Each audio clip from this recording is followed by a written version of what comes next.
Hello students, last class हम लोगों ने डिस्कस किया था electric field due to an electric dipole. So in this class we will discuss about a next topic that is electric flux. वैद्युत flux क्या होता है? So students, वैद्युत फ्लक्स को समझने से पहले हम लोग समझते हैं एरिया वेक्टर के बारे में. What is an area vector? Let it is a surface, then area vector of this surface will be perpendicular to this surface. इस डायरेक्शन में इसका एरिया वेक्टर होगा. हमेशा एरिया वेक्टर जो होता है वो सरफेस के परपेंडिकुलर डायरेक्शन में होता है और इस एरिया वेक्टर का जो मैग्नीट्यूड होगा वो इस सरफेस के एरिया के इक्वल होगा. So let it is a surface, then area vector of this surface will be in this direction perpendicular to this surface. So a vector will be a n cap. A क्या है? Area of the surface and n cap represents that direction is perpendicular to the surface. So this is an area vector. And now what is electric flux? Electric flux क्या होता है? फिर से हम लोग ये surface लेते हैं. Let it is a surface, then it is placed in a electric field. So let this is the direction of electric field and this is surface. So इस केस में electric field lines जो इससे पास होंगी वो minimum होंगी. and if we rotate this surface, अगर हम लोग इस surface को रोटेट कर दें तो इससे number of electric lines पास होंगी, उनकी संख्या बढ़ जाएगी. and if we kept this in this manner, then the number of electric field lines passing through this surface will be maximum. So जो ये electric field lines आपकी पास होंगी सरफेस से, ये इनका नंबर्स जो होगा that is electric flux. किसी सरफेस से पास होने वाली वैद्युत बल रेखाओं की संख्या को वैद्युत फ्लक्स कहते हैं. Number of electric field lines passing through a surface is known as electric flux. Let it is an uniform electric field. ये आपकी इलेक्ट्रिक फील्ड की डायरेक्शन है. and a surface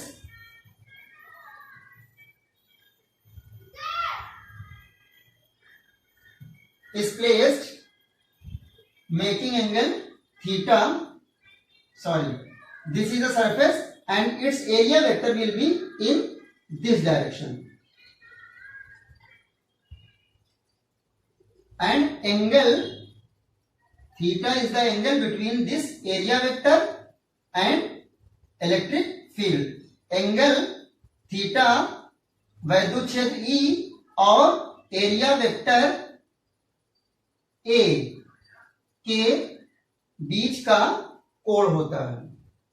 so what is the electric flux passing through this surface? Electric flux linked with the surface. इससे पास होने वाला जो electric flux है वो कितना होगा? So electric flux phi E will be equal to E dot A. इनके scalar product के बराबर होगी. Phi is equal to E dot A and E dot A is equal to E A cos theta. Phi is equal to E A cos theta के equal होगा. So students, we can write electric flux linked with a surface placed in an electric field is measure of lines of field passing through the surface. वैद्युत क्षेत्र में स्थित किसी पृष्ठ से बद्ध कुल वैद्युत फ्लक्स उस पृष्ठ से गुजरने वाली वैद्युत बल रेखाओं की संख्या के बराबर होता है. सो सरफेस से linked electric flux will be equal to phi is equal to E A cos theta. Now we can understand जो मैंने आपको पृष्ठ ये सरफेस लेकर समझाया था कि इससे इलेक्ट्रिक फील्ड लाइंस कब ज्यादा पास होंगी कब कम पास होंगी, वो हम लोग इस फार्मूले से भी डिस्कस कर सकते हैं. So when theta is 90 degree. When theta is equal to 90 degree, then phi is equal to phi e is equal to e a cos 90, and it will be 0. In this case electric flux will be minimum. यहां पर पृष्ठ से बद्ध वैद्युत flux क्या होगा? Minimum, सबसे कम होगा, 0 होगा. जैसे इस माइनर में हम रखें, इलेक्ट्रिक फील्ड की डायरेक्शन आपकी इस डायरेक्शन में है एंड सरफेस आपकी इस तरह से रखी, इसका एरिया वेक्टर ऐसे होगा. तो एरिया वेक्टर और इलेक्ट्रिक फील्ड के बीच में कितना एंगल बनेगा? 90 डिग्री का. और इससे जो इलेक्ट्रिक फ्लक्स लिंक्ड होगा वो मिनिमम होगा. आप ऐसे भी देख सकते हैं, इससे इलेक्ट्रिक फील्ड लाइन जाएंगी वो कम जाएंगी. लेकिन अगर थीटा 0 हो, when theta is 0 degree, then phi e will be equal to ea cos 0 and then value will be ea. इस केस में phi e की वैल्यू क्या होगी? मैक्सिमम वैल्यू ea के इक्वल होगी. This will B maximum value. ये कौन सी condition होगी? This condition. In this condition इसका एरिया वेक्टर कैसे होगा? इलेक्ट्रिक फील्ड की डायरेक्शन में. So the angle between the electric field and area vector will be 0. And in this case electric field line से जो जाएंगी वो मैक्सिमम जाएंगी. सो और बाकी कंडीशंस इन दोनों कंडीशंस के बीच की होती है. जब एंगल थीटा बनाएगा तो आपका phi इज इक्वल टू होगा ea cos theta. So please students आप लोग इसे नोट कीजिए.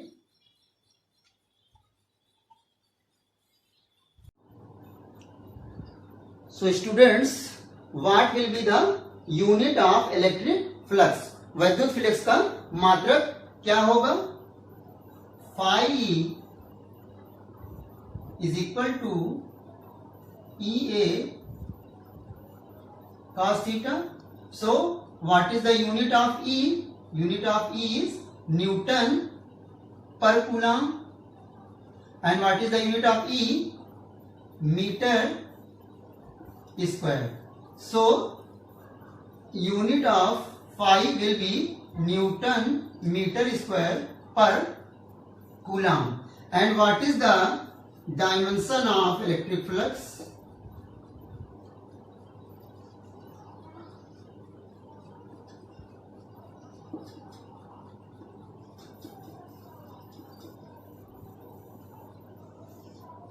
Dimension of electric flux. So Newton force का यूनिट होता है, तो फोर्स की डायमेंशन क्या होती है? m l t to the power -2. And what is the dimension of metre square? Area की l square. And what is the dimension of coulomb? q is equal to क्या होता है? i t. i का ampere and t at. So students, m l square and l की power 1 मिलके क्या हो जाएगा? l क्यूब एंड t की पावर 2, और ये 1 ऊपर जाएगी तो t की power -3 and a to the power -1. This will be the dimension of electric flux. So students आप लोग नोट कीजिए, फिर हम लोग डिस्कस करेंगे about Gauss law.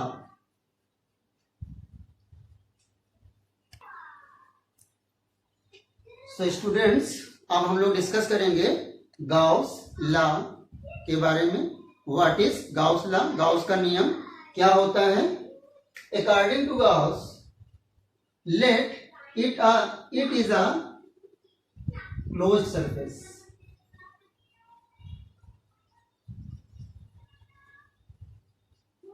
Then according to Gauss, total electric flux through this surface. इस surface से electric flux जो होगा वो phi e will be equal to 1 upon epsilon naught times of the charge enclosed with the surface. this is our Gauss law. So we can write total electric flux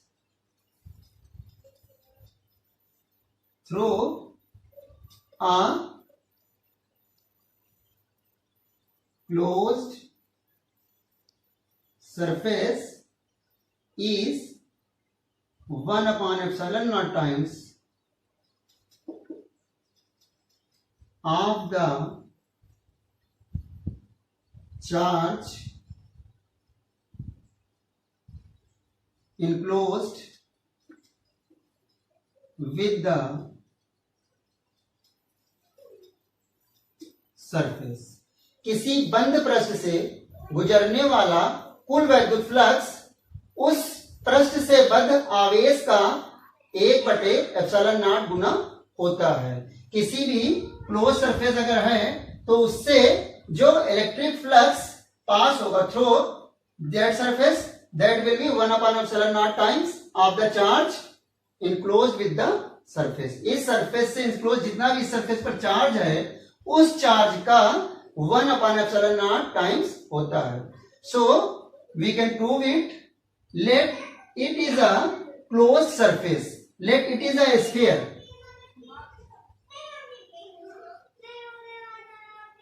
and radius of this sphere is r.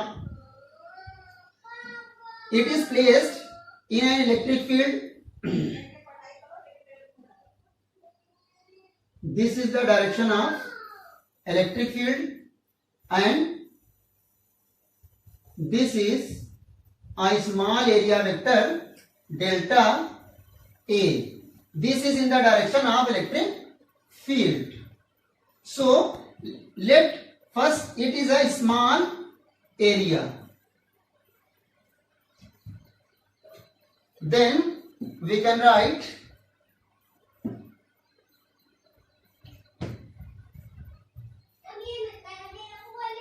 electric flux linked with a small area element delta A, that will be delta phi E dot delta A, and net flux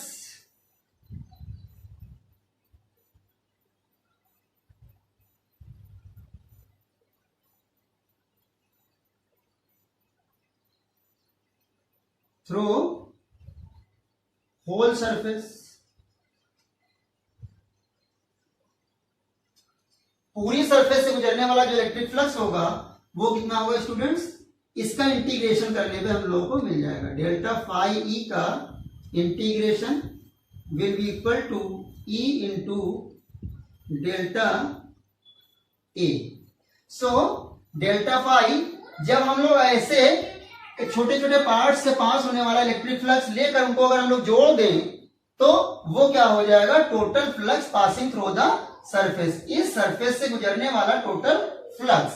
तो this will be phi E and E को हम लोग बाहर निकाल लेंगे। What will be? E dot delta A, E dot delta A will be E into delta A dA cos theta and E dA cos theta, because theta is 0, so E dA cos 0 and cos 0 की value क्या होती है? 1, so we can write E del dA. So phi E will be E and dA. phi E and जब हम लोग dA का integration करेंगे तो और E की वैल्यू रखेंगे, E will be equal to 1/4 pi epsilon naught Q upon R square. And dA का जब इंटीग्रेशन होगा तो ऐसे जब स्मॉल एरिया एलिमेंट सब जुड़ जाएंगे तो वो क्या हो जाएगा, total area of the surface A। And we know that area of sphere, surface area जो उसका होता है, is equal to 4 pi R square के इक्वल होगा। So we can write here pi E is equal to 1/4 pi epsilon naught Q upon R square into 4 pi R square. 4 pi R square से 4 pi R square cancel हो गया and phi E is equal to Q upon epsilon naught. This is our Gauss law. So again we can understand total electric flux through a closed surface is 1/epsilon naught times of the charge enclosed with the surface। किसी बंद पृष्ठ से गुजरने वाला कुल flux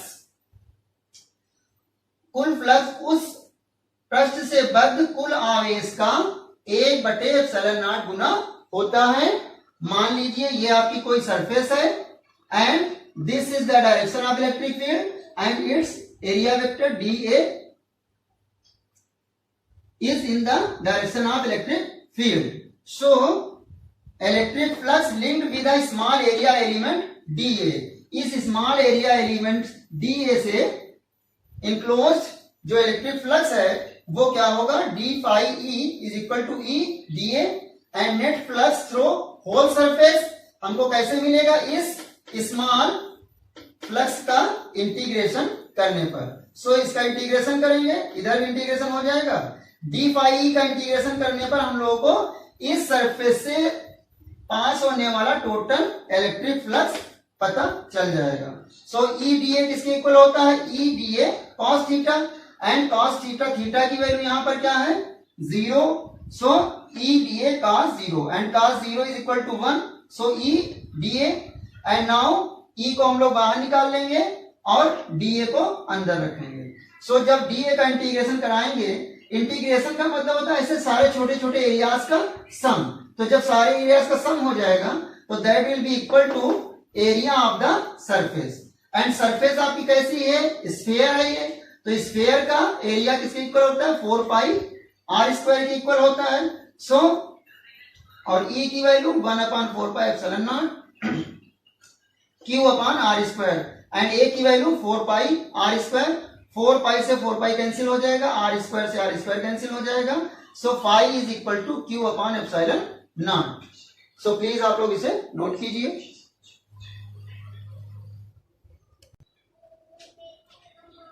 so students, आज का lecture हम लोग यहीं पर समाप्त करते हैं। नेक्स्ट वीडियो में हम लोग गॉस लॉ के एप्लीकेशंस के बारे में पढ़ेंगे। तब तक के लिए bye bye, thank you. And if there is any problem, अगर आपको कोई समस्या होती है तो आप लोग कमेंट बॉक्स में जरूर लिखें। एंड नेक्स्ट वीडियोस के अपडेट के लिए प्लीज चैनल को सब्सक्राइब जरूर कर लें। Thank you.